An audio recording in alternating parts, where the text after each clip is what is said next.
माता जी, मैं वृंदाबा।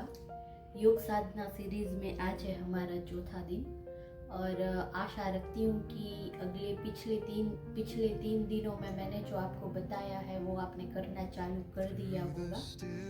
क्योंकि देखिए ये योग की वस्तु नहीं है, योग को प्रयोग में लाने की क्रिया है। जब तक आप इसको क्रिया में नहीं लाएंगे तब तक आपको इसके जो बेनिफिट है वो नहीं मिल पाएंगे और वो आपके खुद के लिए है। तो आज हम जो बात करने जा रहे हैं वो ये है कि आप अपने आसपास ही देख लीजिए क्योंकि आजकल कोई भी व्यक्ति शांति वाली लाइफ जीता है। कोई पैसे के पीछे भागता है, कोई अपने सपनों को पूरा करने के लिए भागता है और कोई अपने रिलेशन के पीछे भागता है। मतलब एक भी इंसान आप ऐसा नहीं देखोगे जो अपनी जिंदगी शांति से जीता हो। तो क्या कारण है उसका?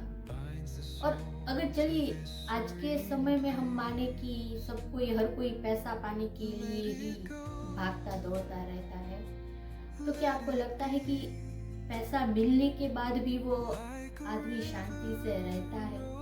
ये सवाल आप खुद ढूंढिएगा। आप देखिए कि क्या पैसे वालों को कोई प्रॉब्लम नहीं है? तो आखिर हम इंसान को चाहिए क्या? अगर वो जवाब मिल जाए हमें तो सब कोई सुखी हो जाएगा। पर चलिए वो तो सबकी अलग अलग कहानी है।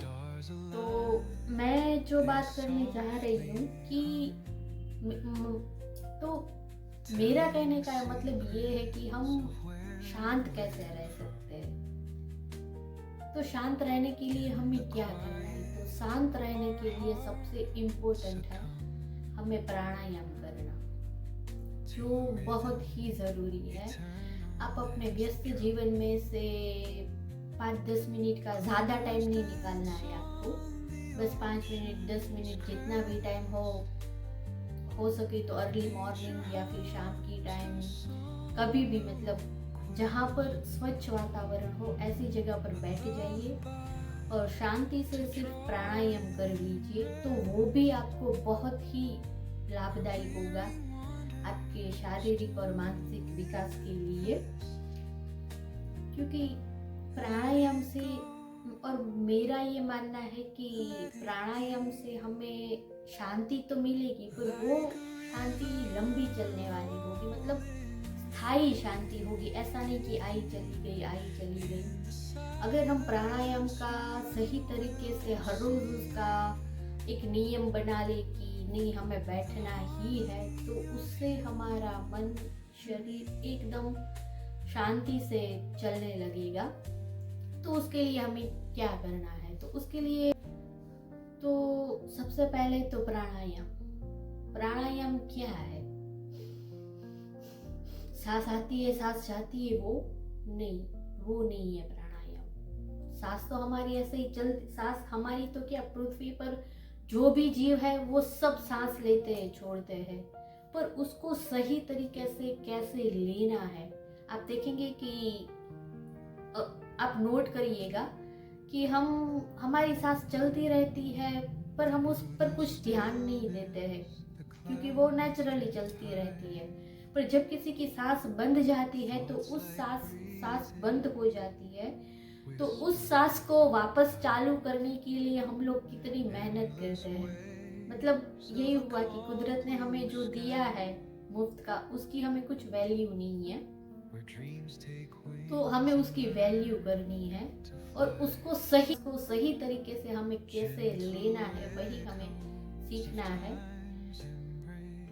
इस पृथ्वी पर सबसे कम सांस लेने वाला कछुआ है जो 100-200 साल तक जिंदा रहता है। वो 1 मिनट में सिर्फ 6 से 7 बार ही सांस लेता है और हम देखिएगा, आप नोट करिएगा कि 1 मिनट में हम लोग कितनी सांस लेते हैं। वैसे जनरली हमारी 1 मिनट में हमारी सांस 14 या 15 ऐसा कुछ है, पर वो तो उस टाइम में, अभी तो शायद मुझे लगता है कि ये दौड़ धाम वाली जिंदगी में सबकी सांस भी बढ़ गई होगी। तो हमें अपनी सांसों को एक लयबद्ध तरीके से लेना है। अब पूरे दिन तो हम वो अवेयरनेस आ जाए तो बहुत अच्छा है हम सबके लिए, पर फिर भी अगर वो अवेयरनेस नहीं रहती है तो कम से कम आप हर रोज आधा घंटा 15 मिनट, आपके पास जितना भी टाइम है उतने टाइम का आप अपने ऊपर खर्च करके उसका अपने सांसों को नियंत्रण करिए। तो उसके लिए मैं आपको बताऊंगी, सबको वैसे पता ही होगा, अनुलोम विलोम, जिसको नाड़ी शोधन भी बोला जाता है। तो वो करते कैसे है तो वो मैं आपको बताती हूँ। आप पहले तो आसन में बैठ गए, फिर दाएं हाथ से, सॉरी मेरी हिंदी थोड़ी हाँ दायां हाथ ही है, तो दाएं हाथ से हम ये लेफ्ट हैंड से हम ये मुद्रा बना लेंगे और दाएं हाथ की दोनों फिंगर, फर्स्ट और सेकंड दोनों फिंगर को ऐसे मोड़ लेंगे और पिछली दो, लास्ट वाली दो फिंगर को ऐसे रखेंगे और थंब भी। उसको क्या करना है, हमें उसको राइट साइड के नोज को बंद करना है और लेफ्ट साइड के नोज से हमें सांस लेनी है। लेफ्ट साइड से सांस लेनी है और फिर ये लास्ट वाली दो से लेफ्ट नोज को बंद करना है और राइट साइड से हमने जो लेफ्ट से सांस को ली है, राइट से वो सांस को बाहर निकालना है और फिर बाहर निकालेंगे और फिर हम राइट साइड से ही सांस को अंदर भरेंगे और फिर अंगूठा दबाते हुए लेफ्ट से बाहर निकालेंगे। तो ये अनुलोम विलोम, नाड़ी शोधन भी बोलते हैं इसको। तो ये इसका एक राउंड हो गया। और दूसरा, कोई लोग यहाँ पर भी मतलब ऐसे भी रखवाते हैं, हाँ ऐसे भी रखवाते हैं। तो आपको जो मतलब इजी और कंफर्ट हो, आप वो मुद्रा बना के हम चालू करेंगे ये। तो आपको जो भी मतलब सही लगे वो मुद्रा बना के आप अनुलोम विलोम का अभ्यास करिए। मैं आपको दिखाती हूँ। Where dreams take wings and learn to fly, gentle echoes of time's embrace, each shadow finds its quiet space, in the flow of light a tender trace। तो ये एक राउंड हो गया। तो आपके पास जितना भी टाइम है, 10 मिनट, 15 मिनट, आधा घंटा, आप हर रोज ये तो चालू कर ही दीजिए। और ये अनुलोम विलोम तो कोई भी, और अनुलोम विलोम तो कोई भी व्यक्ति कर सकता है। मतलब कि आप कहीं पर भी बैठे हो, घर में बैठे हो, बाहर बैठे हो, सोफे पे बैठे हो, कुर्सी पे बैठे हो, मैं तो यहाँ तक बोलूँगी कि कोई आदमी एडमिट है हॉस्पिटल में, हॉस्पिटल के बिछाने पे भी रहते हुए ये अनुलोम विलोम तो सब कर सकते हैं। ये इतना बेनिफिट देने वाला है। इससे क्या होता है, ये प्राणायाम से हमारे शरीर में जो 72,000 नाड़ियाँ हैं, जो हमने ये अजरा कचरा खा के हमारे शरीर में डाल के जो हमने ब्लॉकेज लगा दिए हैं हमारी नाड़ियों में, तो प्राणायाम ये करता है कि वो धीरे धीरे लंबे टाइम पर, ऐसा नहीं कि भाई 8-10 दिन में ही आपको रिजल्ट दिखेगा उसका। ये प्राणायाम से आपकी वो सारी नाड़ियों की शुद्धि होती है और उससे वो नाड़ियों में जो हमारा प्राण बहता है, हमारे पूरे शरीर में ऑक्सीजन बहता है, वो एकदम अच्छे से उसका संचार होगा।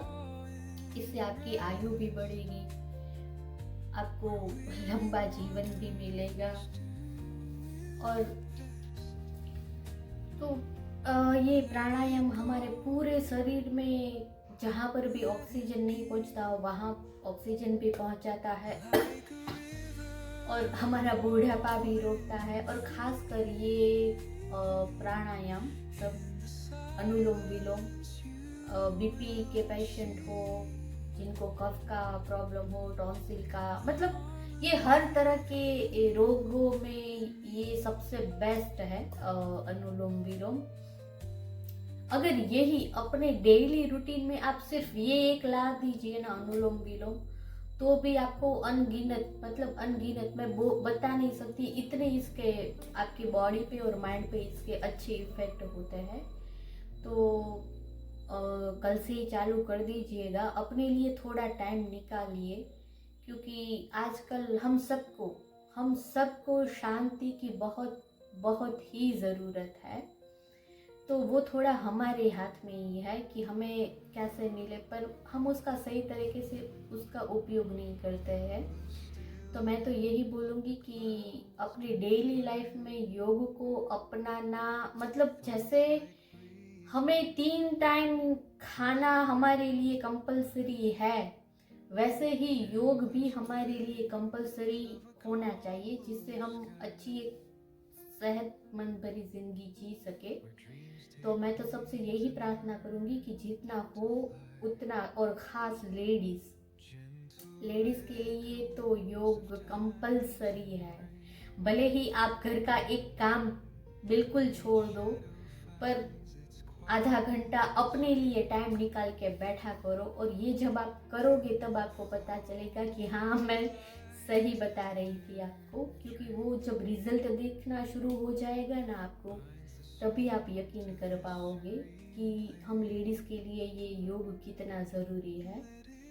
तो आशा रखती हूँ कि आप सबको मेरा वीडियो पसंद आया होगा, और अगर आपको अच्छा लगा हो तो ये औरों के साथ भी शेयर करिए, और जितने हो सके उतने खासकर लेडीज़ को बोलिए कि भाई ये तो करना ही है अपने खुद के लिए इतना तो टाइम हमें हर रोज़ का आधा घंटा निकालना ही है, कैसे भी करके। तो धन्यवाद सभी का मुझे सुनने के लिए। आशा रखती हूँ आपको ये सीरीज़ अच्छी लगती होगी, और